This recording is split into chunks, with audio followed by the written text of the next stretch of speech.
That couldn't be me. What? The Long Dark is one of the most brutal and unforgiving survival games ever made, with horrifying conditions, ravenous wildlife, and even the ground wanting you to crack.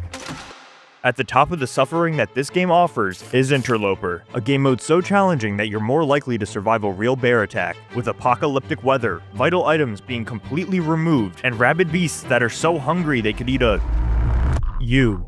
I wouldn't know though, as I've never played this game. Still, I wanted to master the Long Dark. I wanted to become Interloper's next apex predator by surviving a month in this hellscape and killing a bear to steal the throne without dying once. I felt this world's brutality quickly in Run 1. As I loaded in, I was already freezing to death. Oh, I'm freezing already. Can't feel my hands. Yeah, okay. My plane had crashed in this Canadian wilderness, leaving me armed with nothing but some raggedy clothes and a tin can. With no time to think, I started moving. I needed to find shelter fast, or at least a better outfit. Oh god, it's a furry. Not that I was scared, but maybe I'll try making a fire instead. Though I quickly found that even fire making wasn't that simple. I'd have to find warmth somewhere else. No, wait. Chill. I don't know what to do.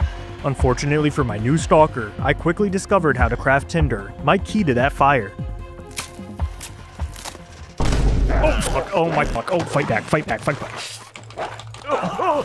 No, okay. My first run ended with me getting wolfed down by some type of dog, but now I was faced with the option of cheating death. This allowed me to respawn, facing huge penalties, like losing half of my health for 30 days. Never mind, I'm not gonna do that. Run 2. I found a rock, and threw it. This run was already better, as I quickly discovered a helpful item for my quest to make a fire. A flare. This'll come in handy. Yeah, well, sure. After some tinkering, I put a fire pit together. Yeah. Any second now, I'd be warm, ready to face the... Are you serious? What? Oh. So much for that. Destitute, I wandered, but to my surprise, I stumbled on a beacon of hope. Oh my god, there's a house. Oh my god, a rabbit. Can I kill it? Oh, I'm cracked! Oh my god, this is gonna... Oh, never mind. Fucker. God damn it. Oh no. Those windows make this place look cold. Stone church. This shelter wasn't the warmest, nor the safest, or very good at all, but it did supply me with another flare, and this flare brought my first real fire. Oh my god, I think I did it. Come on. That is awesome. Add fuel? Sure. Make torch? Sure. Oh, I could use the torch to start another fire. What? No, come on. Why, dude? I don't, please. Skedaddle. Yeah, I would run away, bitch. Yeah. My celebration didn't last long, as I burned through all of my fuel in just a few minutes. And the fire's over already.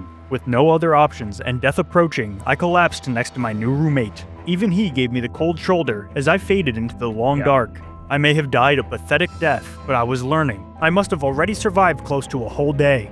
I survived 4 hours? I made it 1/200th of the way to my goal. I may have bit off more than I could chew. Speaking of, run 3. I got spawn camped. No, it's over. It's so over. Dying this fast left me with nothing to learn from. Maybe playing the hardest game mode possible was a bad idea. Run 4. Wait, is this the same spawn? Never mind, I learned something after all, as this meant I was in the same world every time, just on a huge map. Recognizing areas from past runs would be integral to my survival, and my theory was quickly proven right as I found familiar landmarks. Am I in the same place? Oh shit. Yup. Nothing in there, okay. I even spotted a lighthouse in the distance, a potential shelter for my struggles.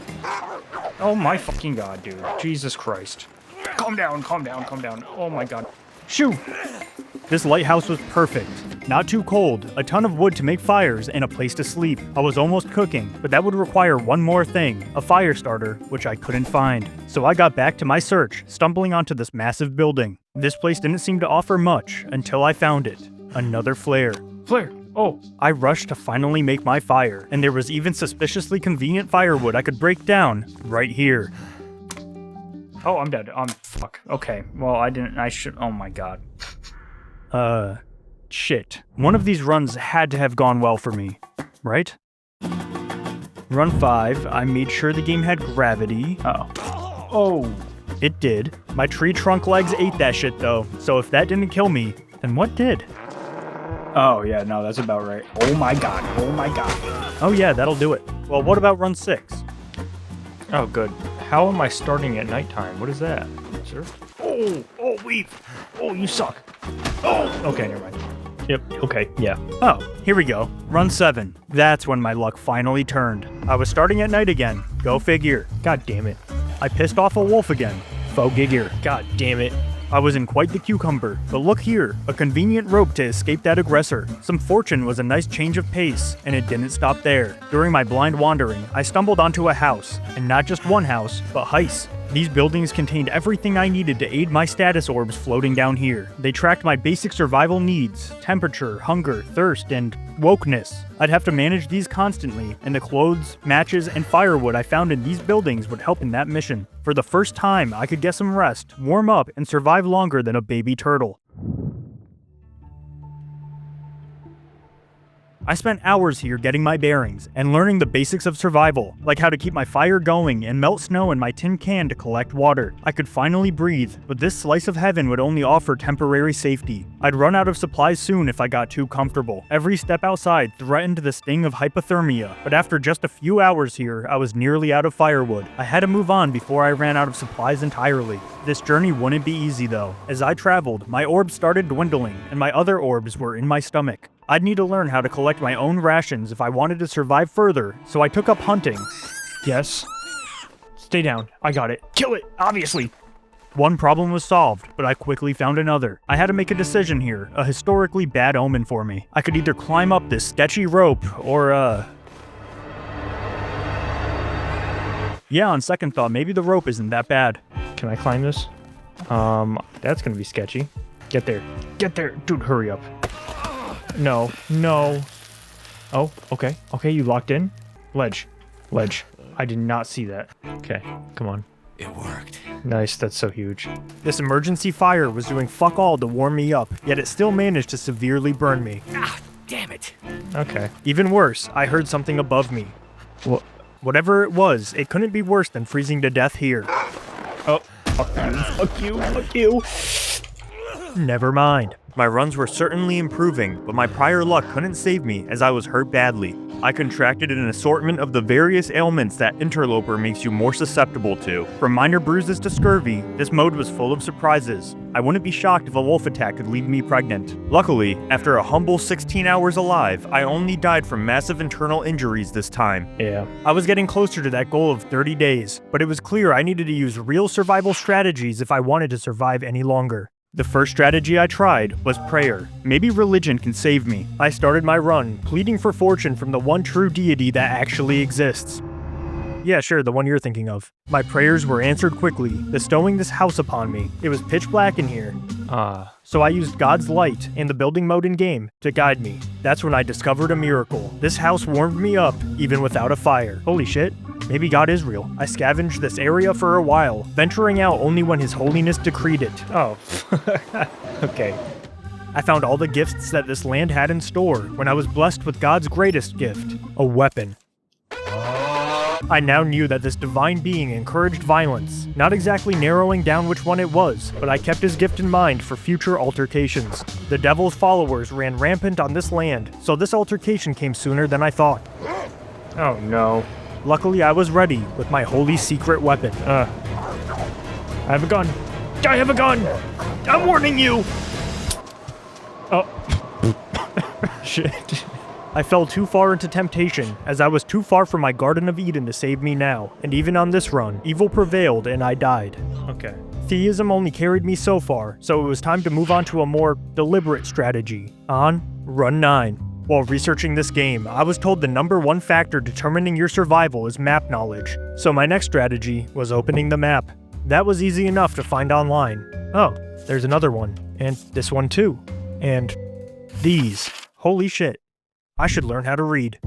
This world was huge, and I have the memory of a worm, so learning it all at once would be impossible. Instead, I started my run, trying to find a point of interest to locate where I spawned. I stumbled on Cook's farm, stationed in Blackrock. It seemed like the next best location was this trailer, so I just had to head east. Which way is east? I made my way to the trailer, allowing me to warm up while I planned my next move. I wanted to get here, to leave Blackrock, and head to Timberwolf Mountain. I just had to avoid these wolves here-ish. Oh. Oh dear. What does that mean? Oh my god, go inside, Oh. Despite starting a boss battle with Timberwolves, a stronger and more coordinated wolf pack, I masterfully avoided them, navigating to the cave I needed. So long Blackrock, hello Timberwolf Mountain. Well, not yet. First I would have to trek through this cave. You might think I forgot to put the video here, but in fact, this is my gameplay. And this continued for an hour. But finally, after combing through every crevice of this cave completely blind, I finally saw it. The entrance I came in from. Oh my god. Helen Keller Cave had bested me, and a pack of wolves used my low mood as an opportunity to end my run. I was losing steam, as this world had a lot of rules I didn't know yet. So instead of dwelling on my mistakes, it was time for my next survival method, killing myself. If I sacrificed myself over and over again, I could build my very own survival guide. Every tutorial I looked up for this evil game mode was longer than the Bible, so it was on me to make one that was digestible. The encyclopedia of my knowledge started with rule number 1, watch your step. Oh, even the ground wants you to meet God, so every movement down to the step needs to be planned and calculated. Rule number 2, smell good. Stench is another wonderful mechanic this game adds, with predators hunting you down if you smell like meat. Even if you've grown acclimated to your own stench, others will take notice. Which brings me to... no way. Rule number 3, avoid wolves at all costs. Even a perfect run will be stopped short by these monsters. Do rabbits bark?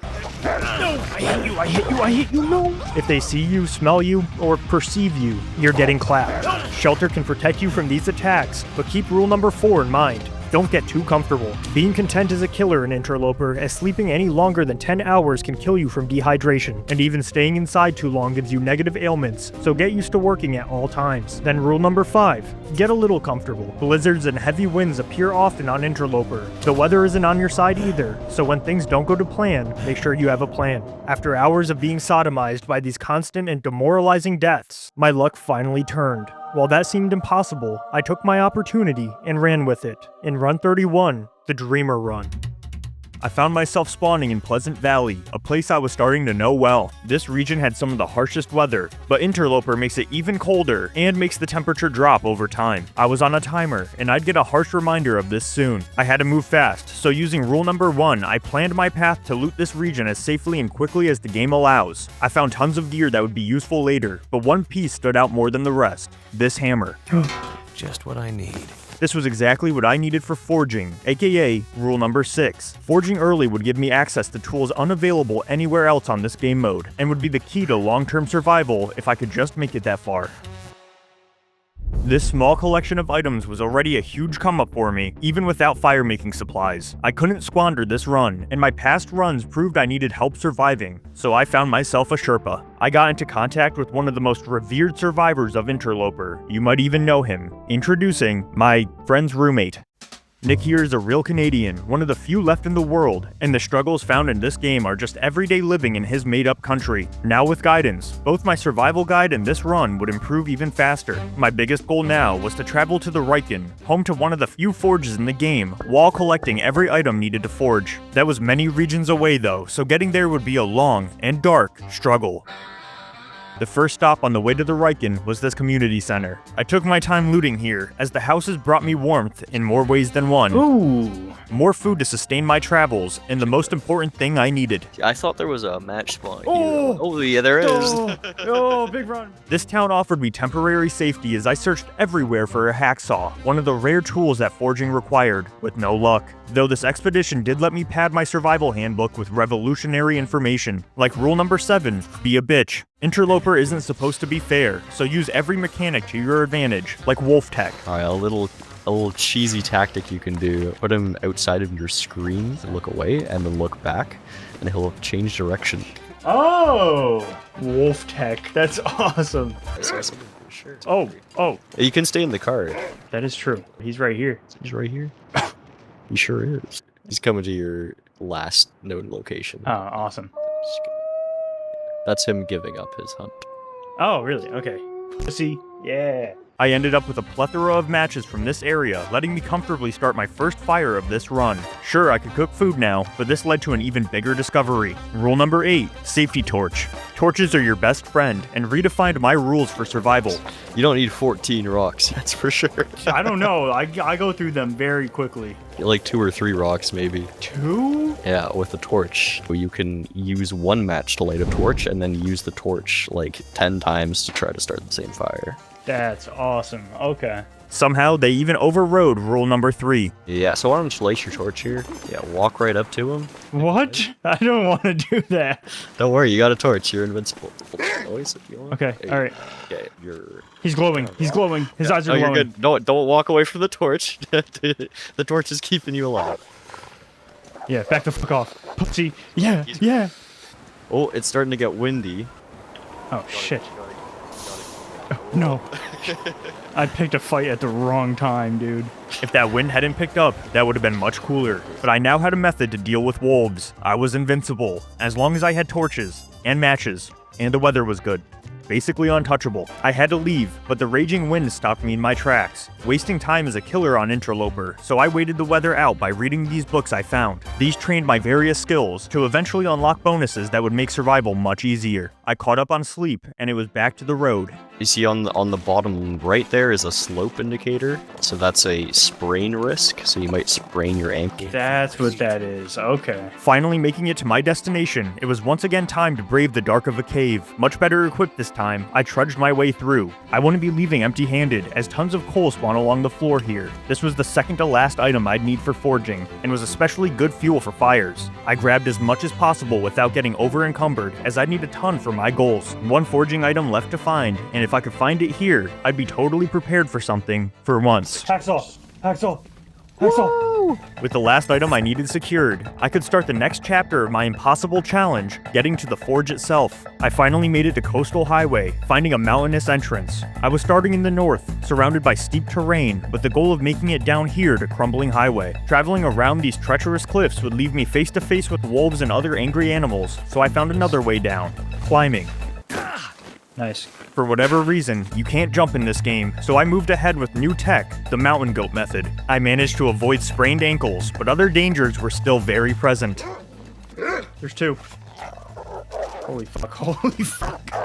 Oh. You're good, you're good. My new rules were keeping me alive longer than ever, allowing me to make it to Crumbling Highway without any more incidents. One last region to cross before I'd finally make it to my destination, and this one had its own distractions. While trying to make my way across, I heard the beautiful sound of screeching birds. This was a good sign, as it meant that one of these were nearby.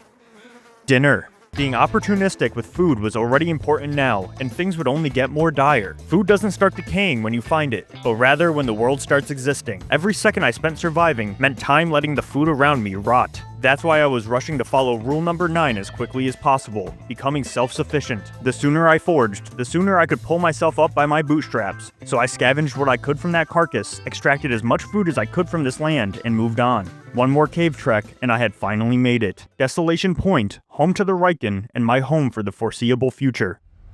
I was finally here. This rusty old ship held the rare forge that I needed, and all the metal that I could need to scrap. It was time. Except, I couldn't forge just yet. Smithing is a very time-consuming task, and traveling through multiple regions had eaten up most of my rations. I would need a huge supply of food to support my forging, but I had no idea where to find it. I dumped my smithing materials here, and started searching. In the distance, I noticed a sapling I would need for later. The island it was on was full of life, housing innocent creatures. But where there's prey, there's predators. Oh, did something just bark at you? Yes, it Yeah. did. Oh, that's it's chasing a deer right now. Oh, it went for the deer. So the deer just died. I heroically sprung into action to save that deer from its assailant. That scared the fuck out of me. While I was too late to White Knight, that fortuitous timing supplied me with more meat than ever before. My sustenance situation had been situated. Back inside the Riken, with all the food I could need, it was time to cook. I broke down metal inside the ship to turn into tools, and finally smelted these pieces down into an improvised hatchet and knife.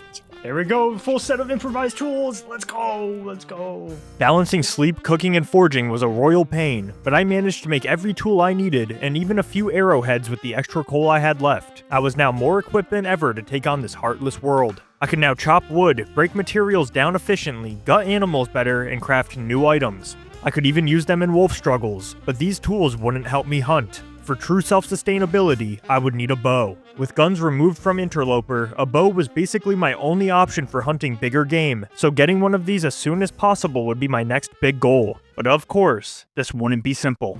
I had the tools needed, but I'd still need the bow materials. That sapling from earlier was the perfect contender to turn into a bow, but that would require 5 whole days of it curing inside. That doesn't even account for arrows, which I would need birch saplings for. Before I could really think about getting a bow, I'd have to solve another problem. That forging had dwindled my food supply down to nothing again, and soon I'd be a hungry hippo. I headed out, now looking for any scraps of food I could find while my sapling cured. This large building seemed like it might hold what I needed, so I started tearing the place apart, looking for any morsel of calories. Other than some scraps, there didn't seem to be much in here. There was this safe, however, so I tried my hand at lockpicking. Like turn it like one way to clockwise. Oh kind of thing. shit! No way you could.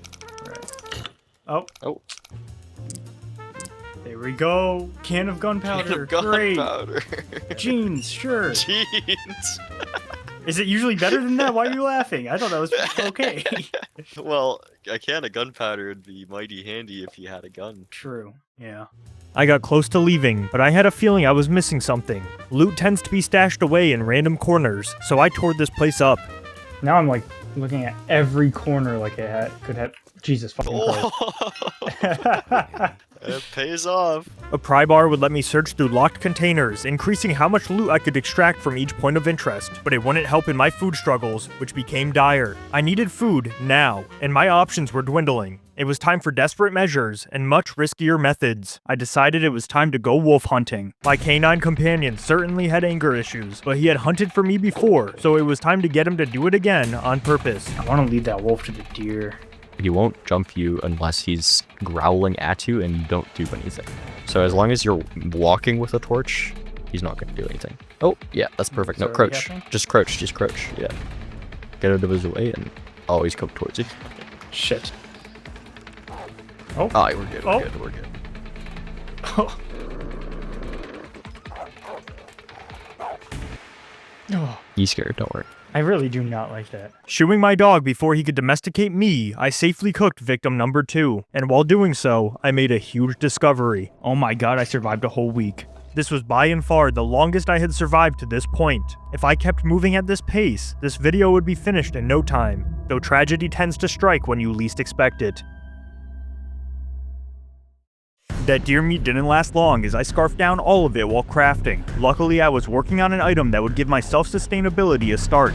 A fishing line. I thought this would be my way to keep from starving, but I had to catch a fish, fast. I cut a hole in the ice to fish from, taking some precious time, then fished with my gear, taking even more. But after freezing my ass off, I finally got it. My first fish. I had no fuel to cook it with, but I was starving now, so I did something a little rash. I might get food poisoning if I eat this. Ugh.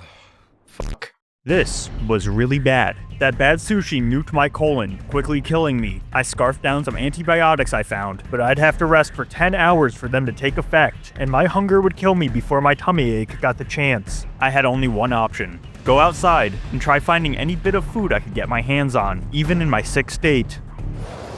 Wow, it's blizzarding. Okay. Everything was crashing down. If I go outside, I die. If I stay here, I die. I tried sleeping out the blizzard an hour at a time, but it refused to end. Finally, hours later, the wind slowed, but my health was free-falling. Things looked bleak, but I ventured out regardless. In the distance, I saw my only chance for survival, a deer carcass. Despite my hopelessness, I dashed towards it and got to harvesting. I collected nearby wood for a fire, and as I checked my pockets, another horror was revealed. I don't have a starter? Oh, I'm out of matches. My matches were gone. I used all of them. Scrambling now, I found a flare I still somehow had with me. Oh, I have this.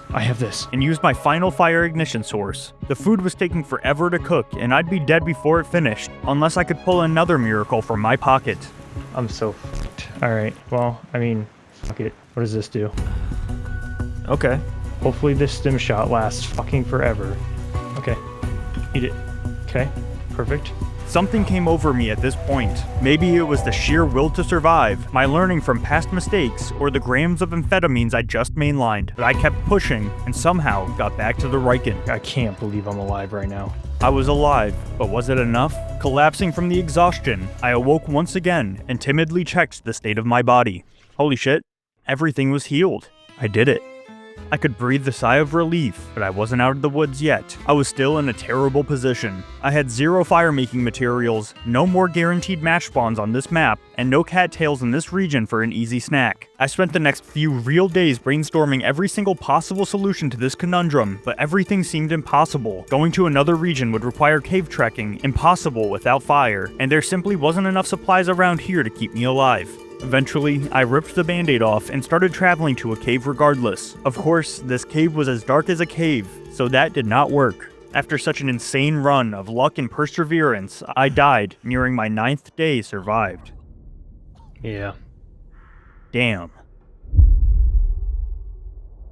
A loss this crushing wounded me deeply. So deeply, in fact, I took a few months off and went back to finish college instead of playing this game. After a semester of delaying my fate, I made my return. I was worried I'd never manage to replicate the fortune I received on that last run, but as it turned out, I didn't have to worry. Starting all over again in run 32 quickly revealed that I was no longer the same person who started that last run. My survival guide and new knowledge carried me much further this time as I moved through my spawning region with ease. I quickly found clothes to help me stay warm, quick fire making, new tools I'd never seen before, and used my survival methods to stay alive. I was somehow better at this than ever before. I was rationing my supplies effectively, looting areas faster, staying fed, and using my time to its fullest. I quickly repeated my previous steps, collecting the hammer, coal from the caves, and the hacksaw that spawned in the same location as last time.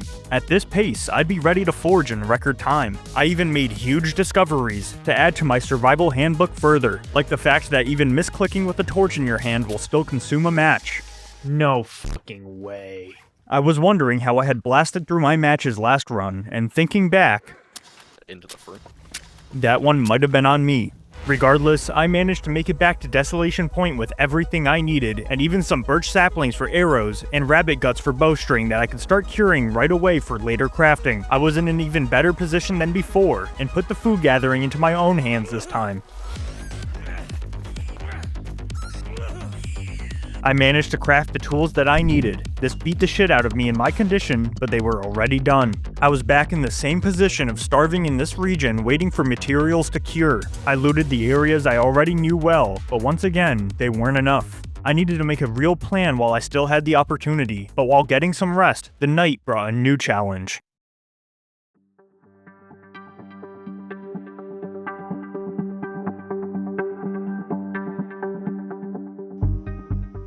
Oh shit. I heard about this. This night brought an aurora. These gorgeous events occur as a result of a huge storm that wiped most of humanity out in this world. This poorly timed weather caught me when I was scrambling for food, and I had to go out now. Let's take a look at this. Just kidding. Oh my fucking god. Oh my fucking god.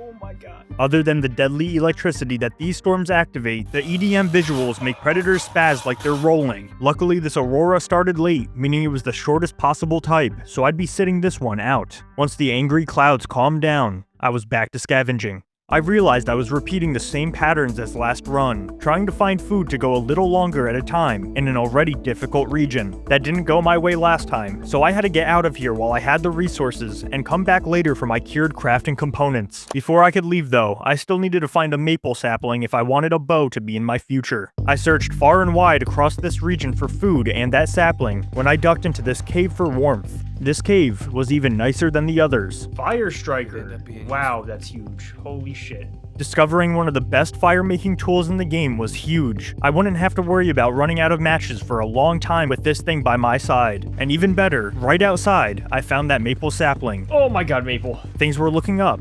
For real. I dropped off the rest of my curing cuttings at the lighthouse, and now I was off on my journey to kill time. I had 6 days to try and survive, but with my food supplies low, this was not easy. I took every opportunity that appeared to acquire food, but the regions I was covering were sparse. Sleeping was even harder, as beds were nowhere to be found, so I resorted to camping in cars like a homeless teenager to keep my energy just high enough while keeping a campfire going next to me to keep me warm. I utilized storing hot tea in my flask I found to move without freezing to death, and made my way from point of interest to point of interest, leveraging any sort of reprieve each location offered. Once I finally made it to more forgiving regions, I planned my route to swing by every location that would give me new resources, hunt plants for easy snacks, and even more tea ingredients. These places brought incremental upgrades, better clothes here, and more matches there. My diet might have been exclusively rabbits, rancid meat, and tea at this point, but if that's good enough for the British, I'm sure I could handle it. Even God tried his hand at stopping this run, sending the elements to jump me. But for the first time, I was ready. I was finally feeling the effects of leveling my skills, and reaping the bonuses in every aspect of survival. New sights and well-known hazards made sure I never truly felt in control, but everything I had learned just kept working. My knowledge was just enough to keep me alive. While focused on this grind, I finally caught a break with some good news. I had survived a whole 2 weeks. I was halfway to my goal, and I didn't plan on slowing down now. That's a bear. Oh my god. The tea army I built kept me alive in this week-long vacation. Their ingredients were spread out across this world, and their benefits, along with the calories they provided, saved my ass constantly, and made moving in the Interloper cold much more realistic. Being saved by warm water might have been mildly emasculating, but a survivor must have no ego. This 6-day challenge nearly killed me in a handful of different ways, but as I looked at the day count, I realized it was about time for me to start heading back. This managed to be even sketchier than my trip here. Oh no. Oh no, it started auroraing. I kept running out of energy once again. I continued refuging in beaters, one snowstorm away from an extinguished fire in a killed run, but against all odds, I made it back to Desolation Point. It was time to finally become self-sustainable. Back to the lighthouse, I picked up my now cured materials and left more goodies to cure. I forged arrowheads at the Riken and made my way to the closest workbench. I had been waiting months for this moment and started my crafting. Of course, this takes a ton of time, so my food and water supplies were spent by the time I was done, but I finally had a weapon in hand. My bow and arrows were done. Well, bow and arrow. I could only afford to make a single arrow as of now, but this baby was my ticket to long-term survival. I was getting terribly peckish, so my first successful hunt would have to happen right now. As I learned from eating that dead wolf earlier, eating their meat risked contracting parasites. I'd have to find an herbivore to hunt, kill, and vor. I found my unsuspecting victim minding his own business and completed my transition from prey into a predator. You're like really mature for your age. Oh my god, oh my god, oh my god, oh my god.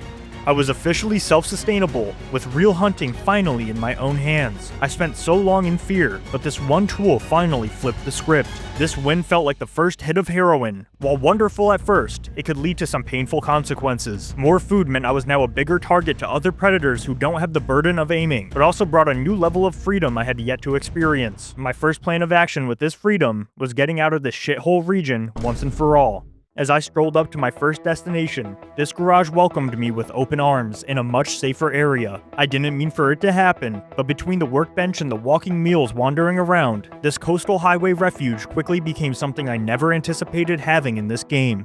A home. As it turns out, not starving every second did wonders for my productivity. No longer living like a raccoon, I stored meat outside to keep it fresh for longer, while I spent my days crafting and repairing gear. My first arrow was already almost broken, so when another aurora hit my town, I used the light it provided and my extra free time to craft more arrows and a stylish hat from the fur of the rabbits I bested in battle. This home kept me the safest I'd ever been to this point, finally giving me some peace. I should have remembered rule number 4, as Interloper was not a fan of this fact. Uh-oh.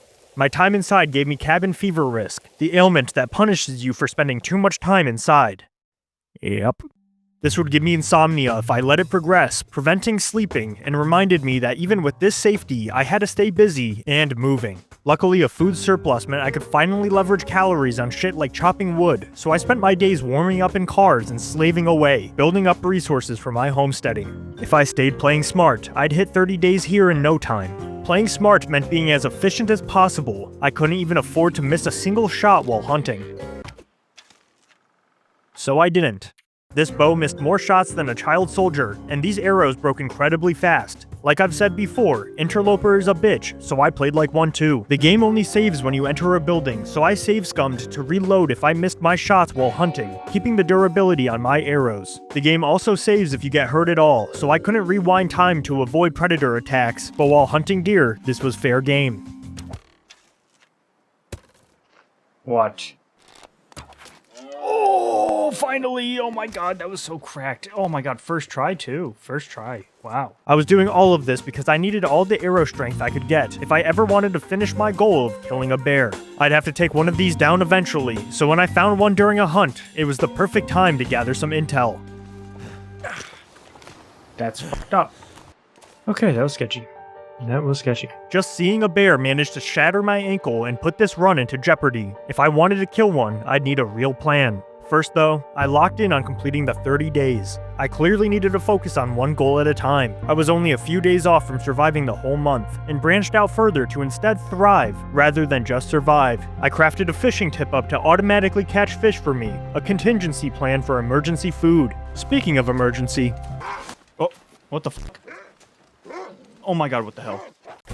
Those are not supposed to be there, except they were. These wolves lived right outside of my home, but only chose to show up now as I was on the finish line. This was terrible news, as they seemed here to stay. Bringing back food from hunts would lure them in, and I once again had to live in fear. I waited inside, hoping they would skedaddle, but they didn't. But then, I realized I didn't have to be a victim anymore. I had the means to take matters into my own hands for once, and decided to go wolf hunting once again, but this time, they were my targets. Nice. Clean, right through the eye. Oh, there's two of them. Nice. Oh my god, I'm so cracked. Yup. Oh my god, thank god. Oh. Those will not be bothering me for a while. My arrows might have suffered from my fighting, but I had taken back my peace. This wolf meat wasn't just good backup food, as I used it to train my cooking skills further, making sure every resource I worked for me. I was bending this land to my whims, using my survival guide and some tricks of the land to not just survive, but to flourish. I grew more knowledgeable from these kills, and got some well-deserved rest. And like that, I had done it. Oh, I didn't even notice. 30 days, 17 hours survived. Holy fuck. I had survived a whole month in Interloper. After months of playing and even more months of having this challenge weigh down my mind, I had completed my main goal. It took putting together a whole novel of tips, but I believed I could survive indefinitely in this land, as I was now the king of Interloper. I did not mean to drink that! Fuck. Fuck my life. And I have cabin fever. Things are going poorly out of nowhere. It seemed all of my knowledge was actually just enough to get me past the finish line. I should hurry the hell up and kill that bear before I got myself killed. Shockingly, it's not easy killing a 400-pound animal of rage, anger, and passion. This flimsy bow wasn't gonna do much damage at all, so I'd have to rely on another method to finish my kill: bleeding. I'd have to hit a nutty shot and pray that my toothpick of an arrow hit hard enough to start his bleed timer. Then I'd hide away like a coward, and the work would be done for me. As long as I hit him when he didn't notice me, he'd flee rather than charging me and giving me my least favorite ailment: death. While between hunts for these shockingly elusive animals, I discovered I could break down my current arrows to harvest the arrow tips and make fresh ones for my final challenge. I was ready, scouring every cave that these bears can roam around, and soon enough, I found that hoe. Oh my god. There he is. There he is. Oh shit. Oh shit. I could be done with this. Okay, warming up. It's about to be a blizzard. I couldn't imagine a better time for this. Hello, Mr. Bear. I need you to die. Okay, bad shot. Oh. Oh, no way. No way. No way. Oh my god. Oh my god, I panicked when he fucking ran at me. I was gonna let him bleed out. Oh my god. I thought he was gonna run away, not towards me. Oh my god. This kill signified my conquering of this game. I had outplayed the bear, catching him off guard, and the power of my weapons were too much for him to handle as he fell to my hand. I had conquered Interloper. Nah, not really. In fact, this fight was only won because of my final rule from my survival handbook: be fucking lucky. Every other rule can be cancelled out by this ultimate one, as that bear died from a 10% chance of me hitting a critical shot. After deciding to charge me instead of flee, that was the only chance I had to complete this video, or else I would have died. Either way, the beast was slain and the month completed, even if it was by pure luck. We take those.